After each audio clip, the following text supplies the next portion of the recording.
Hemen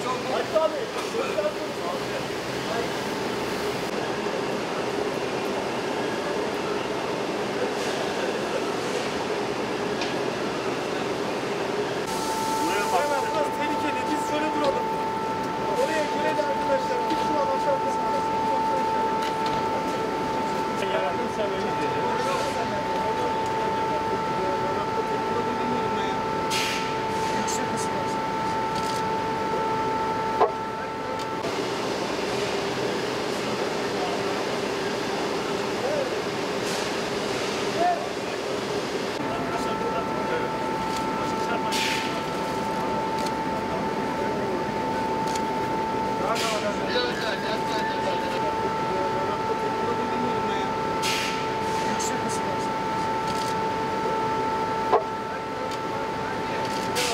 Hepinizin malumu uyuşturucuyla mücadele Sayın Cumhurbaşkanımız ve hükümetimizin en öncelikli gündem maddelerinden bir tanesi.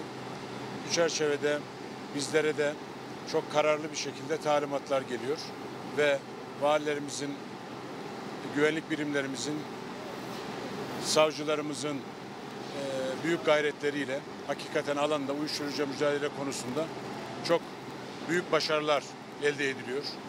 Van ilinde de özellikle son 2 yılda uyuşturucuyla mücadele konusunda çok başarılı çalışmalar yapıldı.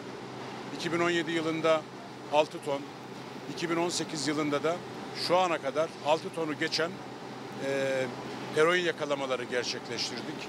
Tabii Emniyet Müdürlüğümüzü ve Jandarma Komutanlığımızı ben tebrik ediyorum ve başarılı çalışmalarının devamını temenni ediyorum.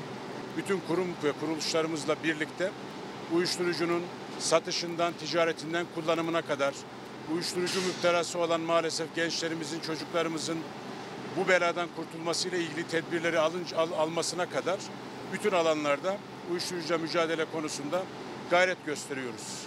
Bugün de son birkaç yılda yakalanmış olan uyuşturucu maddelerin burada imhasını gerçekleştirdik.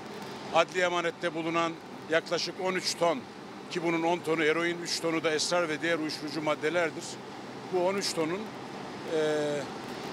usulüne ve hukuku uygun bir şekilde burada imhasını gerçekleştirdik. İnşallah burada Van'da ve yurdumuzun tamamında alınan etkin tedbirlerle uyuşturucuyla mücadele başarılı bir şekilde devam edecek. Çocuklarımızı, gençlerimizi, yavrularımızı bu illetten mutlaka muhafaza etmenin yollarını bulacağız.